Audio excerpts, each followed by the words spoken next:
Now, Uhuru Kenyatta was declared winner of the Kenya's rerun elections by a landslide. However, his celebration might be tempered by a petition filed on Monday seeking to overturn Kenyatta's victory. As all eyes now turn to the legal challenge, his opponents and some analysts say even if his election stays, there will still be the question of legitimacy as well as the challenge of governing in such a divided country. VOA's correspondent Mariam Diallo reports. While Uhuru Kenyatta's supporters celebrated his victory in chants, opponents had a different message for the incumbent. Uhuru Kenyatta, 7,483,895. Announcement was made by Kenya's Electoral Commission Chief Wafula Chebukati, who said that Kenyatta got 98% of the votes that were cast.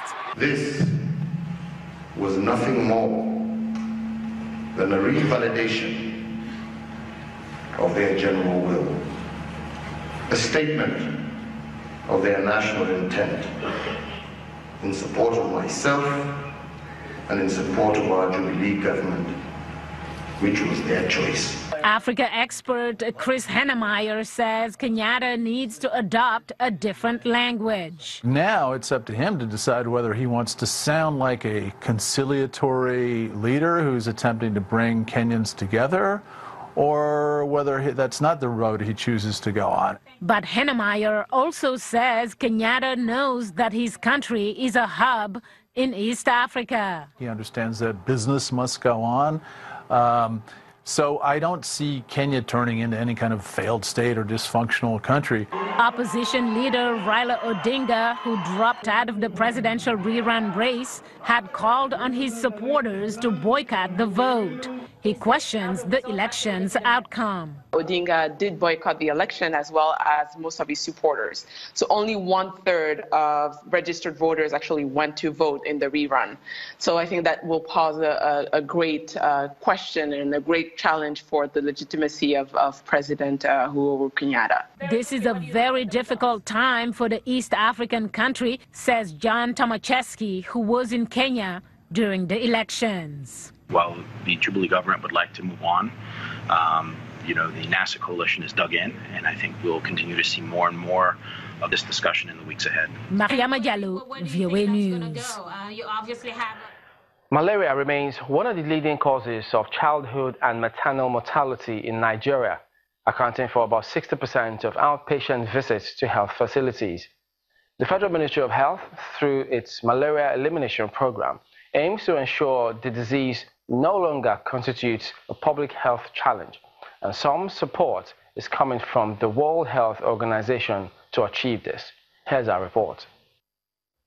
Malaria, being a major public health challenge in Nigeria, accounts for 11% of maternal mortality in the country. Also, about 97% of Nigeria's population is at risk. Report reveals that about 100 million malaria cases occur in the country, which results in over 300,000 deaths per year. At the peak of the terror war in the northeast, lots of health infrastructure were completely destroyed by Boko Haram terrorists, and this made it difficult to manage cases of malaria and other diseases prevalent in the region. The World Health Organization, in collaboration with the federal government of Nigeria, is setting up a center to help reduce new cases of malaria and other diseases rising from poor medical health care in the war-ravaged part of the country. This emergency operations center that I'm talking about, there's one for polio, but there's also now an institution called the Nigeria Centers for Disease Control. We all want to at least eliminate malaria, if not completely eradicate it. You'll be aware that there were attempts in the 50s, 60s to eradicate malaria that went quite far, and then we saw resurgence and to some extent the development of resistance to the then anti-malarial drugs. I think we can go a very long way in controlling malaria and in eliminating it from certain areas. The WHO regional director further explains how the initiative will work.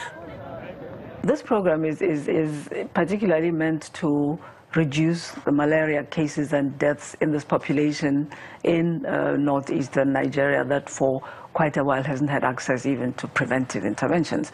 So it's really meant to reduce the number of deaths, and I think the preliminary results from, I think we've carried out now 2 rounds of mass drug administration for children under the age of 5 years, and we're already seeing that the number of cases and deaths have gone down. What's important now is to make sure that this is sustained into the future in this area with good vector control, meaning making sure people are using insecticide bed nets and the spraying of households so that we don't see a resurgence of cases after stopping the campaigns. WHO estimates that 216 million cases of malaria occurred in 2010, with 81% in the African region. It is expected that the new initiative will help reduce the spread of malaria in Nigeria and will assist in the control of life-threatening diseases in Africa. Thank you. It's time now for a short break, and we'd like to remind you to visit our website, channelstv.com, for news and other programming around the clock. You can also find us at youtube.com/channelsweb. Still to come, Malakal, South Sudan, a volatile region devastated by civil war, is witnessing some transformation. We'll take a look at how the United Nations is improving living conditions there. Of that story after the break.